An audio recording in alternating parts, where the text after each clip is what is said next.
सो यार कैसे हो आप लोग। फिर से स्वागत है आपका एक और कमाल के वीडियो में, जिसमें मैं फ्लैश सीजन 1 एपिसोड 2 की कहानी से आपको रूबरू कराऊंगा।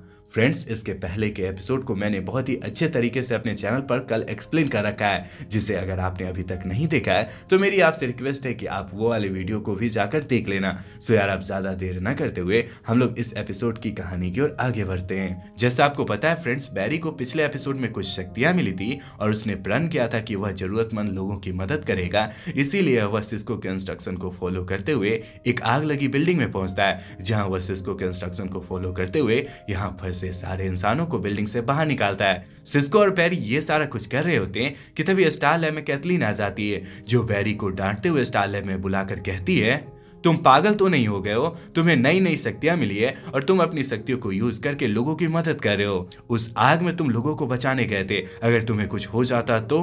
कैथलीन की बात सुनने के बाद बैरी इसकी बातों को इग्नोर करता हुआ जोए के पास पहुंचता है, जहां इसे पता चलता है शहर के एक दुकान में चोरी हुई है। आगे बैरी और जो उस दुकान के लिए पहुंचते।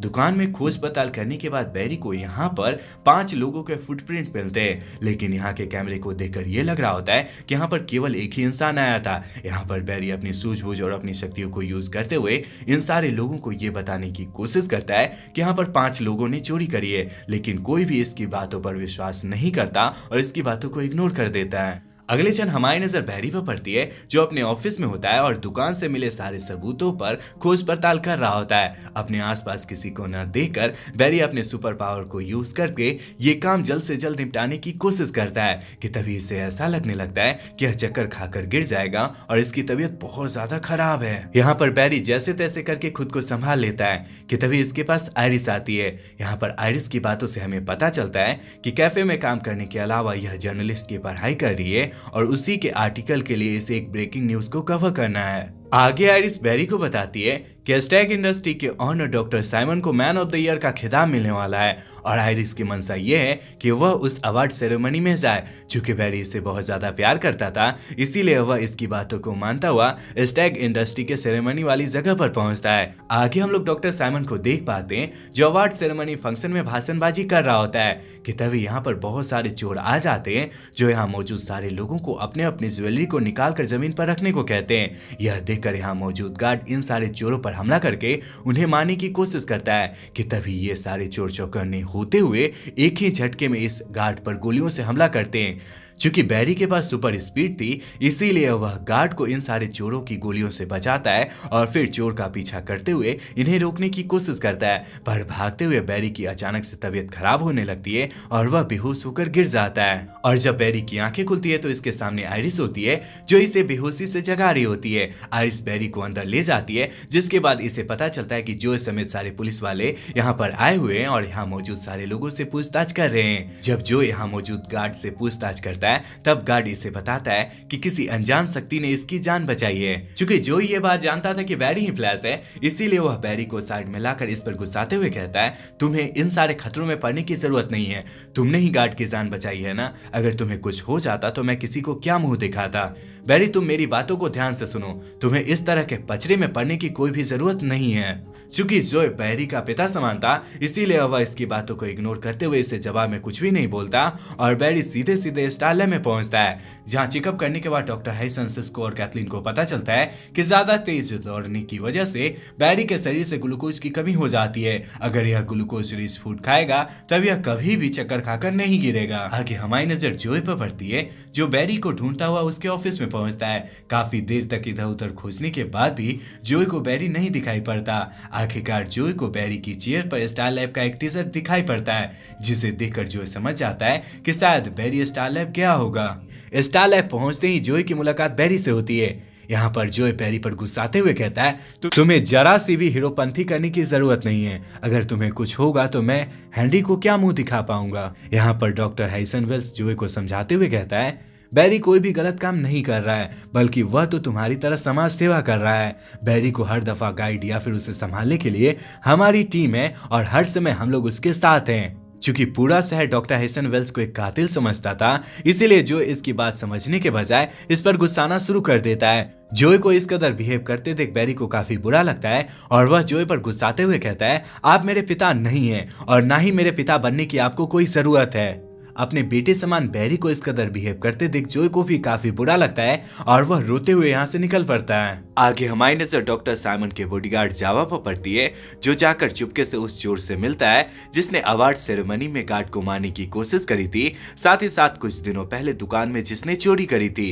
यहाँ पर इन दोनों की बातों से हमें पता चलता है कि इस चोर का नाम डाल्टन ब्लैक है, जो जावा से मिला हुआ है। इन दोनों की मंशा ये है कि ये दोनों मिलकर डॉक्टर साइमन को मार डाले। आगे डाल्टन ब्लैक जावा से डॉक्टर साइमन के घर की चाबी मांगता है, जिस पर जावा सीधे सीधे मना करते हुए कहता है, अगर तुम उसे जाकर मारना चाहते हो तो तुम खुद से जाकर उसे मार डालो, मैं तुम्हारी इसमें कोई भी मदद नहीं करने वाला हूँ। जावा को इस कदर मना करते देख डाल्टन जावा पर अपना रौब जमाने की कोशिश करता है, जिस पर गुस्साते हुए जावा डाल्टन को एक घूंसा मारते हुए यहाँ से जाने लगता है। अगले क्षण हम लोग डाल्टन ब्लैक को देख पाते हैं, जो जमीन पर पड़ा हुआ अचानक से कांपने लगता है और इसके शरीर से इसके जैसे बहुत सारे डाल्टन ब्लैक निकलने लगते हैं। यहाँ पर डाल्टन ब्लैक को देखकर ये लग रहा होता है कि यह भी एक मेटा ह्यूमन है, जिसके पास ये शक्ति है कि वह अपना क्लोन बना सकता है। कुछ ही सेकंड में डाल्टन ब्लैक अपने जैसा ढेर सारा क्लोन बना लेता है और फिर जावा पर हमला करते हुए इसे यहीं पर मौत की नींद सुला देता है। जब डॉक्टर साइमन के बॉडीगार्ड जावा के मरने की खबर जोय को पता चलती है, तब वह एडी को लेता हुआ स्टैग इंडस्ट्री में पहुंचता है और डॉक्टर साइमन से पूछताछ करना शुरू कर देता है। ये तीनों आपस में बात कर रहे होते हैं कि तभी यहाँ पर डाल्टन ब्लैक आ जाता है अपने क्लोन के साथ और अपने क्लोन के साथ मिलकर डॉक्टर साइमन को मारने की कोशिश करता है। डॉक्टर साइमन पर इतने सारे मास्कमैन को हमला करते हुए देखकर जोय और एडी डॉक्टर साइमन की रक्षा में लग जाते हैं और फिर सीसीपीडी में फोन करके यहाँ पर बैकअप फोर्स भेजने को कहते हैं।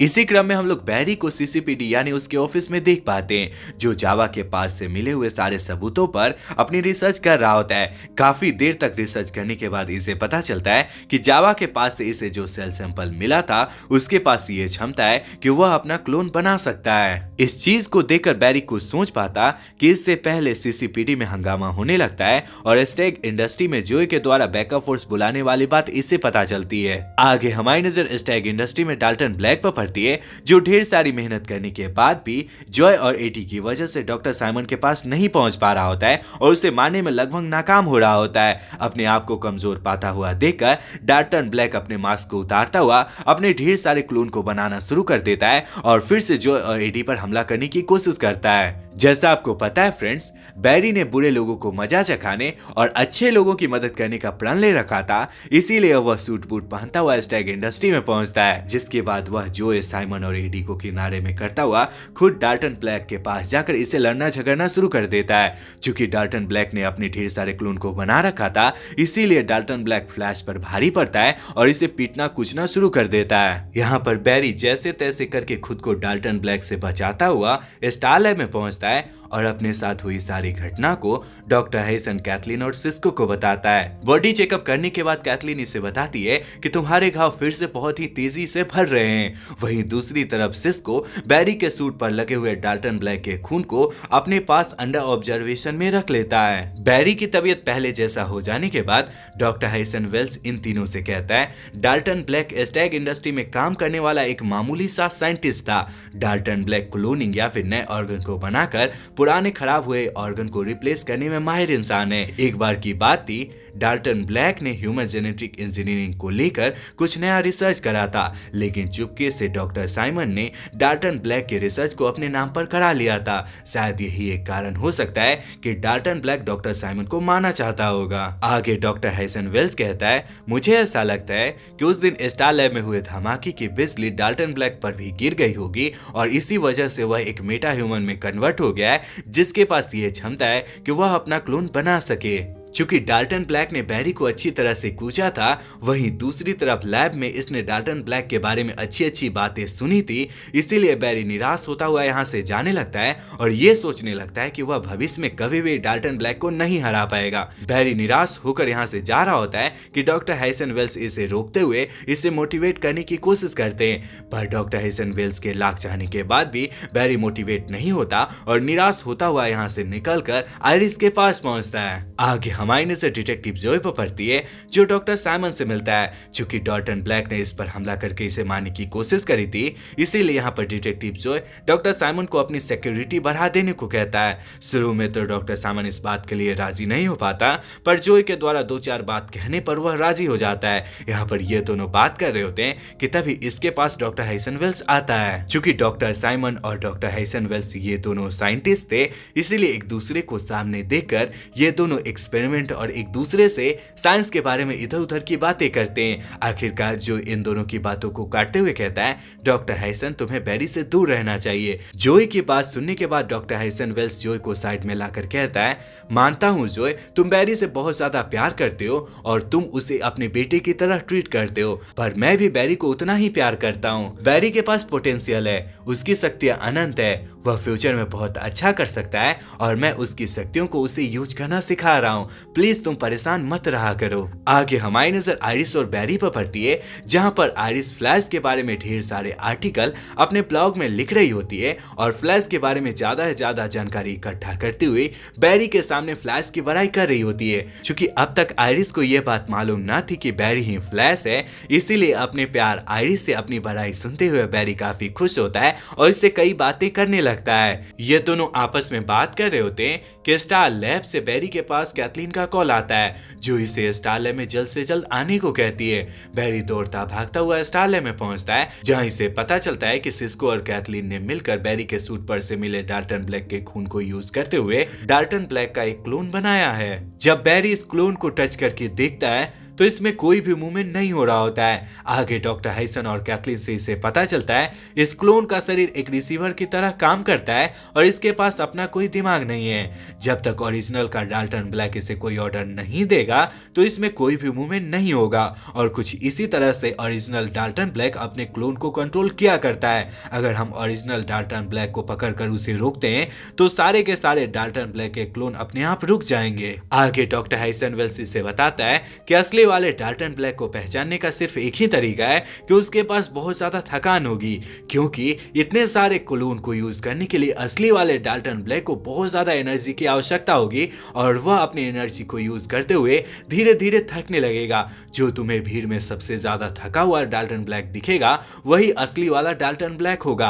अगर तुम उसे भीड़ से दूर लेकर आ जाते हो तो अपने आप सारे क्लोन काम करना बंद कर देंगे और तुम कुछ इस तरह से अपनी जीत को हासिल कर पाओगे। यहाँ पर ये सारे लोग बात कर रहे होते हैं कि तभी अचानक से इस क्लोन में मूवमेंट शुरू हो जाता है। यहाँ पर बैरी कुछ कर पाता कि दूसरी तरफ से जोय आता है और लगातार इस क्लोन पर हमला करते हुए इसे मार देता है और फिर बैरी से कहता है, मुझे तुमसे कोई प्रॉब्लम नहीं है कि तुम लोगों की मदद करना चाहते हो, मुझे तुम्हारी चिंता सताती रहती थी, इसीलिए मैं तुमसे उस तरीके से बिहेव करता था। मेरी तुमसे बस यही गुजारिश है कि तुम अपना ख्याल रखना। आगे जोय मुस्कुराते हुए कहता है, अब बहुत हो गया, जाओ और डॉक्टर साइमन की जान डाल्टन ब्लैक से बचाओ। डिटेक्टिव जोय से हरी झंडी मिलने के बाद डॉक्टर हैरिसन वेल्स, सिस्को और कैथलीन इस बात का पता लगाने में लग जाते हैं कि आखिर डाल्टन ब्लैक फ्लैश को कहां मिलेगा। काफी देर तक जांच पड़ताल करने के बाद इन्हें पता चलता है कि डाल्टन ब्लैक अभी स्टैग इंडस्ट्री में डॉक्टर साइमन को मारने के लिए गया है। इस बात का पता चलते ही बैरी फ्लैश बनता हुआ स्टैग इंडस्ट्री में पहुंचता है, जहां इसकी नजर डॉक्टर साइमन पर पड़ती है, जिसके सामने ढेर सारे डाल्टन ब्लैक के क्लोन होते हैं। डाल्टन ब्लैक बस साइमन को मारने वाला होता है कि तभी फ्लैश अपने सुपर स्पीड से साइमन को उसके ऑफिस में छोड़ता हुआ डाल्टन ब्लैक से लड़ने चला जाता है। काफी देर तक चले हाथापाई और लड़ाई झगड़े के बाद फ्लैश आखिरकार सबसे थका हुआ यानी असली वाला डाल्टन ब्लैक को पहचानता हुआ इसे बाकी के क्लोन से दूर लाता है और फिर पुलिस वाले को इन्फॉर्म करता हुआ इसे गिरफ्तार करने को कहता है। फ्लैश से हार जाने और जेल जाने के डर से डाल्टन ब्लैक सुसाइड करने का डिसीजन लेता है और छत से कूदकर अपनी जान दे देता है। आगे हमारी नजर बैरी पर पड़ती है, जो अपने ऑफिस में काम कर रहा होता है कि तभी इसके पास जोय आकर इसका फेवरेट पिज्जा इसे देते हुए कहता है, तुम्हारे पिता हेनरी ने तुम्हारी माँ नोरा को नहीं मारा है। मैं तुम्हारी माँ का केस फिर से रीओपन करने वाला हूँ और मैं पूरी कोशिश करूंगा कि तुम्हारा पिता हेनरी जेल से बाहर निकल जाए। वहीं इस एपिसोड के लास्ट सीन में हम लोग डॉक्टर साइमन को डॉक्टर हैरिसन वेल्स के साथ देख पाते हैं। यहाँ पर डॉक्टर साइमन डॉक्टर हाइसन वेल्स से कहता है, क्या तुम फ्लैश को मेरे साथ शेयर करोगे? अगर तुम ऐसा नहीं करोगे तो मैं तुम्हारी असलियत पूरे दुनिया वालों को बता दूंगा। साइमन की बात सुनने के बाद डॉक्टर हाइसन वेल्स मुस्कुराता हुआ अपनी व्हीलचेयर से उठता है और फिर साइमन के पास जाता हुआ इसके सीने में खंजर घुसेड़ कर इसे मौत की नींद सुला देता है। फ्रेंड्स, डॉक्टर हाइसन वेल्स की क्या मिस्ट्री है, इसके साथ आगे क्या होने वाला है या फिर इसकी क्या असलियत है, ये आपको आगे के एपिसोड में पता चलेगा। अगर आप आगे के एपिसोड को देखना चाहते हो कमेंट में नेक्स्ट टाइप कर देना, मैं अगले दिन इसके नेक्स्ट एपिसोड को लाऊंगा। सो यार, ये वीडियो यहीं तक था। पूरा वीडियो देखने के लिए ढेर सारा धन्यवाद।